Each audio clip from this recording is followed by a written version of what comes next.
सभी को जय हिंद। आज हम डीएलएड प्रथम वर्ष के गणित विषय के अंतर्गत चैप्टर 3 सीखने वालों के बारे में विचार इस अध्याय पर चर्चा करेंगे। जैसा कि चैप्टर का नाम है सीखने वाले कौन? जो हमारे स्कूलों में पढ़ने वाले बच्चे हैं। तो इसके बारे में हम क्या सोचते हैं, शिक्षक क्या सोचते हैं, माता पिता क्या सोचते हैं, और इसमें कुछ बहुत ही महत्वपूर्ण प्रश्न हमारे समक्ष हैं जिस पर हम आज चर्चा करने जा रहे हैं। जिसमें पहला प्रश्न है, क्या बच्चे बड़ों की नकल करके सीखते हैं? प्रायः आप सब देखेंगे कि हम चाहे शिक्षक के रूप में हो या फिर माता पिता पालक के रूप में हो, हम सब की यही सोच होती है कि बच्चों को जैसा हम सिखाते हैं वैसा ही वो लोग सीखते हैं, क्योंकि हम सब भी पुरानी इसी विधियों से आगे सीख करके आए। तो क्या बच्चे वास्तव में हम सबका नकल करके ही सीखते हैं? जिन बातों का हम उसको बताते हैं एज इट इज उसको उसी तरीके से ही बताते हैं? तो ऐसा बिल्कुल भी नहीं है। बच्चे जो है जैसे जैसे बड़े होते जाते हैं बहुत सारी चीज़ों को अनुभव करते हैं, देखते हैं, सुनते हैं, कुछ चीज़ों का अनुकरण भी करते हैं और धीरे धीरे धीरे अपनी गलतियों को सुधारते हुए वो सीखते हैं। जैसे एक एग्जाम्पल हम लोगों ने देखा पुस्तक में जो दिया है कि एक पालक अपने बच्चे को किसी प्राइवेट क्लिनिक में लेकर के जाते हैं। वहाँ पर बच्चा जो है ऑपरेशन कक्ष में जा कर के देखता है तो वहाँ पर बहुत सारे उपकरण रखे हुए हैं और डॉक्टर्स जो है उन उपकरणों की सहायता से किसी मरीज का ऑपरेशन कर रहा होता है। तो इन सब का अवलोकन करने के बाद जब बच्चा घर वापस आता है तो वहाँ पर धीरे धीरे धीरे वह भी उसी तरह के उपकरणों को जो घर में उपलब्ध है उसको एकत्रित करना शुरू कर देता है और घर में बहुत सारे उपकरण गायब होना शुरू हो जाते हैं। माता पिता और पालक आश्चर्य में पड़ जाते हैं, चीज़ें जहाँ कहाँ जा रही है। एक दिन बच्चा जो है अपनी माँ से कहता है कि तुम लेट जाओ, मैं तुम्हारा ऑपरेशन करूँगा। माँ चौंक जाती है, बोलती है कैसा ऑपरेशन? नहीं, मैं ऑपरेशन करूँगा। तो कैसा ऑपरेशन? देखो मेरे पास बैग में बहुत सारी सामग्रियाँ रखी हैं और एक एक करके वो सारी सामग्रियों को निकालना शुरू करता है जो घर से गायब हुई रहती है, जिसमें कैंची है, सुई धागे हैं आदि आदि। और वैसे ही वो प्रक्रिया को करने का प्रयास करता है जैसा उसने क्लिनिक में देखा था डॉक्टर को करते हुए। तो यहाँ पर हम देख सकते हैं कि बच्चे जो है देख करके, कुछ अवलोकन करके, कुछ डॉक्टर के द्वारा की जाने वाली क्रियाओं को करते हुए उसको पुनः दोहराने का प्रयास करता है। तो बच्चे बड़ों को देखकर उनका नकल कर क्रियाओं को दोहराने की कोशिश तो करते हैं, लेकिन उसमें उनकी भी कुछ अलग से उपाय लगे होते हैं। जैसे एक उदाहरण में हम लोगों ने देखा कि घर में एक पुराना सा कंप्यूटर बिगड़ गया होता है तो माँ उसको कुछ पेचकस से ठीक कर देती है और वो कैलकुलेटर चालू हो जाता है। बाद में फिर से वो कैलकुलेटर बिगड़ता है तो बच्चा भी पेचकस लेकर के उसको ठीक कर देता है, लेकिन इसके माँ को आश्चर्य होता है कि ये नहीं ठीक हो सकता, ये तो बहुत पुराना कैलकुलेटर है। लेकिन बच्चे ने पेचकस का तो उपयोग किया, कुछ और भी अपनी तरकीबों का इस्तेमाल करके उसने उस कैलकुलेटर को ठीक कर दिया। तो बच्चे जो है आँख मूंद करके दूसरे लोगों की नकल बिल्कुल नहीं करते, बल्कि वो क्या करते हैं अपने आसपास की चीज़ों में खोजबीन करके कुछ नए नए प्रयोग करने को उत्सुक रहते हैं। बच्चे वे सब कार्य करके देखना चाहते हैं जो हम सब बड़े लोग करते हैं। वो चाहते हैं कि वैसा ही कार्य वो भी कर सके, लेकिन ये नकल के रूप में नहीं होता है, बल्कि वो किसी और तरीके से भी उसको करने का प्रयास करते हैं। तो इन पूरी प्रक्रियाओं से हम ये समझ पा रहे हैं कि बच्चे न तो बड़ों का नकल करते हैं, न ही आँख मूंद करके उनके द्वारा दिए गए निर्देशों का पालन करते हैं, बल्कि वे अपने संपर्क में के आधार पर अपने आप भी काफ़ी कुछ सीखते हैं और उसके अनुसार से किसी भी कार्य को करने का प्रयास करते हैं। तो यहाँ पर ये बात बिल्कुल स्पष्ट है कि बच्चे केवल नकल करके नहीं सीखते, इसके अलावा भी बहुत सारी बातें हैं जिसके द्वारा बच्चे किसी भी कार्य को सीखते हैं। अब दूसरा प्रश्न आता है, क्या बच्चे खाली स्लेट हैं? खाली स्लेट का मतलब है कि उसके पास कुछ भी नहीं है।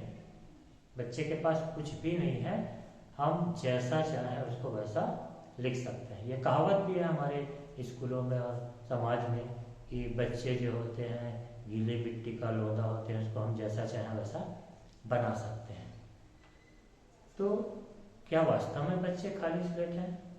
तो ऐसा नहीं है। बच्चे अपने अवलोकन से, अपने सक्रिय दिमाग का उपयोग करके बहुत कुछ जान रहे होते हैं।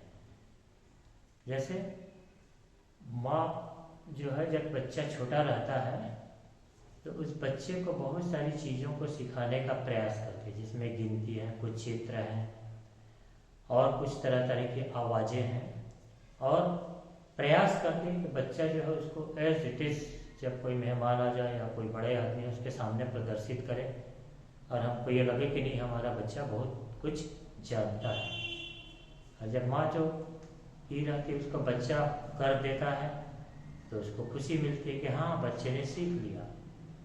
लेकिन कई बार बच्चे जो है, जिन जैसे शेर की आवाज़ कैसे होती है, मान लीजिए शेर की आवाज़ बच्चा नहीं निकाल पाया, कुछ अलग तरीके से आवाज़ निकाला, तो पालकों को निराशा होती है कि नहीं बच्चे को हमने जो सिखाया था वैसा उसने नहीं किया, वास्तव में उसको एज इट इज़ वैसा ही नकल नहीं कर पाया। लेकिन उसके पास जो दूसरा अनुभव है उसके आधार पर उसने किसी तरीके से आवाज़ को निकालने की कोशिश की।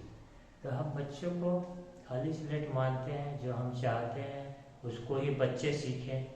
हम उसकी किताबी ज्ञान की परीक्षा भी लेते हैं, लेकिन हम ये भूल जाते हैं कि उनके पास अन्य भी बहुत सारी क्षमताएं मौजूद हैं और उसका उपयोग हम लोग बिल्कुल भी करने का प्रयास नहीं करते। जैसे एक उदाहरण में हम लोग समझने का प्रयास करें। एक स्कूल में एक शिक्षक ने बच्चे को कहा कि आप 35 में 18 को घटाएं। तो शिक्षक ने जो तरीका बताया था वो था कि वो 5 जो है इकाई का इससे छोटी है तो उसको हम 5 को मानेंगे 15, अब 15 में से 8 घटाएंगे, फिर उस हासिल को यहाँ पर वापस करेंगे। लेकिन बच्चे की समझ अलग तरीके की थी। उसने कहा कि यहाँ पर जो 35 में 5 है इसको मैं अलग तरीके से लिखना चाहता हूँ।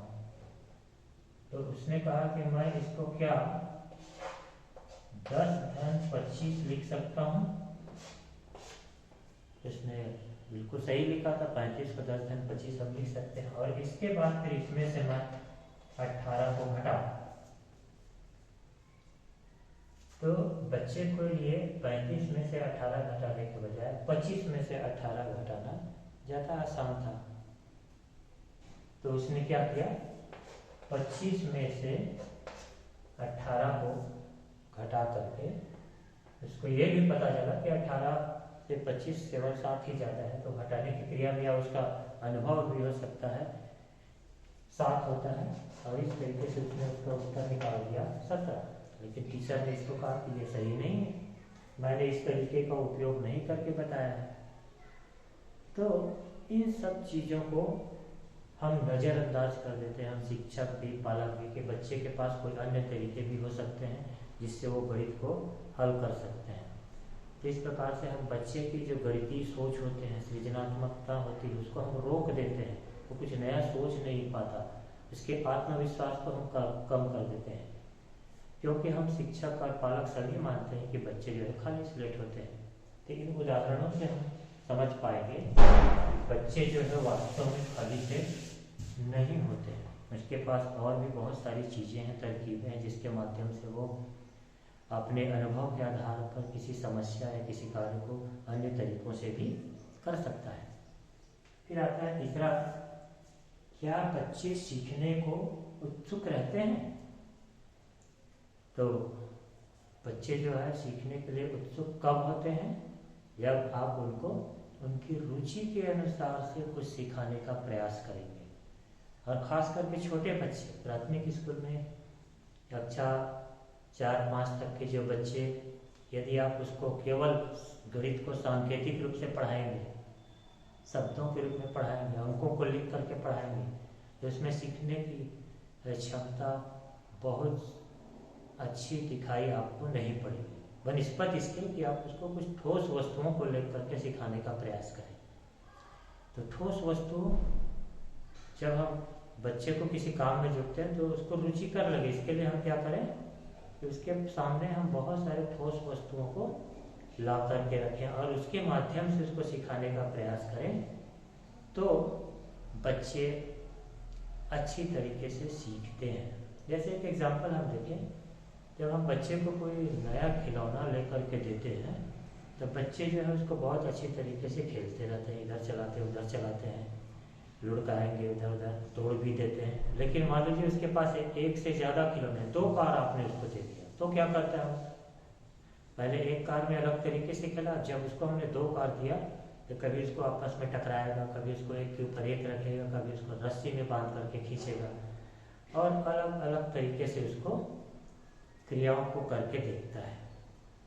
तो बच्चे जो है अपनी शर्तों के अनुसार से, अपनी इच्छा से सीखना चाहते हैं, इसको हम जबरदस्ती कुछ भी नहीं सिखा सकते। तो बच्चे सीखने को तो उत्सुक होते हैं, लेकिन हमारे पास उनके लिए पर्याप्त सामग्री होनी चाहिए, कुछ वस्तुएं होना चाहिए जिसके माध्यम से बच्चे सीख करके आगे बढ़े।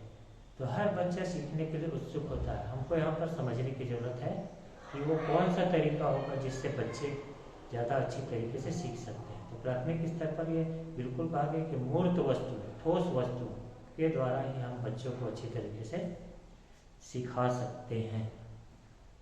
फिर आता है इस चैप्टर में 2 बहुत महत्वपूर्ण बिंदु हैं सीखने के मॉडल।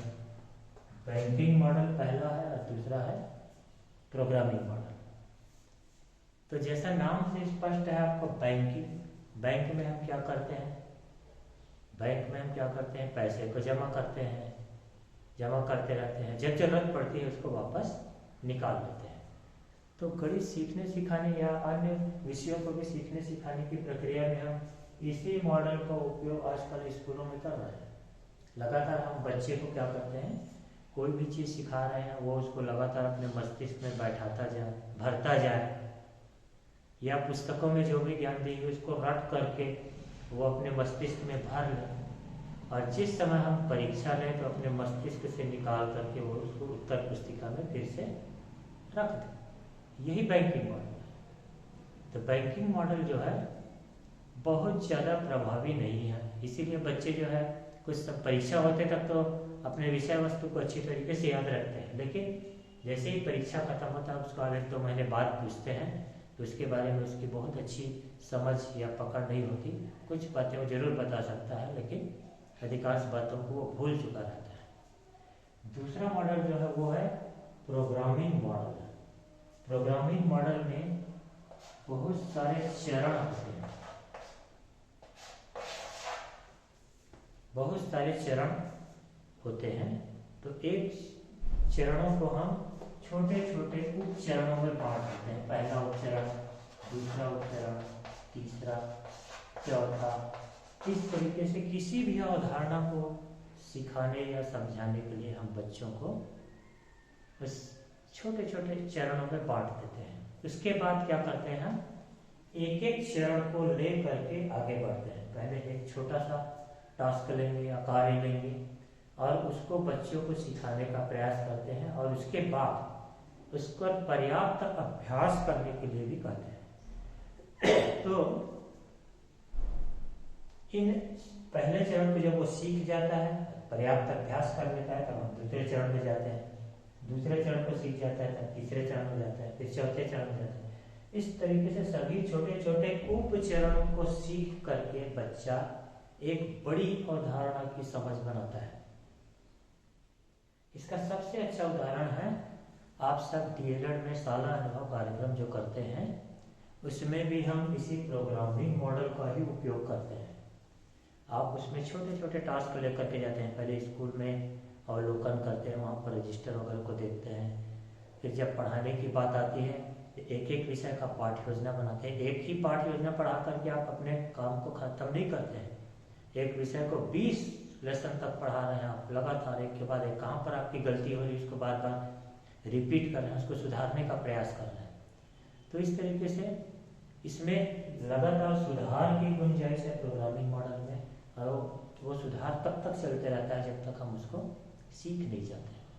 तो इन दोनों मॉडलों में, बैंकिंग और प्रोग्रामिंग मॉडल में, ये स्थायी रूप से सीखने का माध्यम है प्रोग्रामिंग मॉडल। तो हमेशा हमको प्रोग्रामिंग मॉडल का ही उपयोग बच्चों के समक्ष करना चाहिए, क्योंकि बच्चे इसमें स्थायी रूप से सीखते हैं और हमेशा के लिए सीखते हैं। तो आज हम लोगों ने देखा चैप्टर 3 में सीखने वालों के बारे में विचार में ये जो बहुत महत्वपूर्ण, क्या बच्चे बड़ों की नकल करते हैं, क्या बच्चे खाली स्लेट हैं, क्या बच्चे सीखने के बैंकिंग मॉडल और प्रोग्रामिंग। तो प्राय ये जो प्रश्न है, क्या बच्चे बड़ों की नकल करते हैं, क्या बच्चे खाली स्लेट हैं, कि इन दोनों प्रश्नों में से प्राय एक प्रश्न आपको जरूर पूछा जाता है। ये तो सेकेंड ईयर में भी आता है, DLED के, वहाँ पर भी आप इसको पढ़ सकते हैं। तो चैप्टर 3 में इतने ही कुछ महत्वपूर्ण बिंदु थे जिसको आज हम लोगों ने चर्चा किया। आप सभी को बहुत बहुत धन्यवाद। फिर अगले चैप्टर में हम नेक्स्ट टाइम फिर से मिलेंगे। जय हिंद।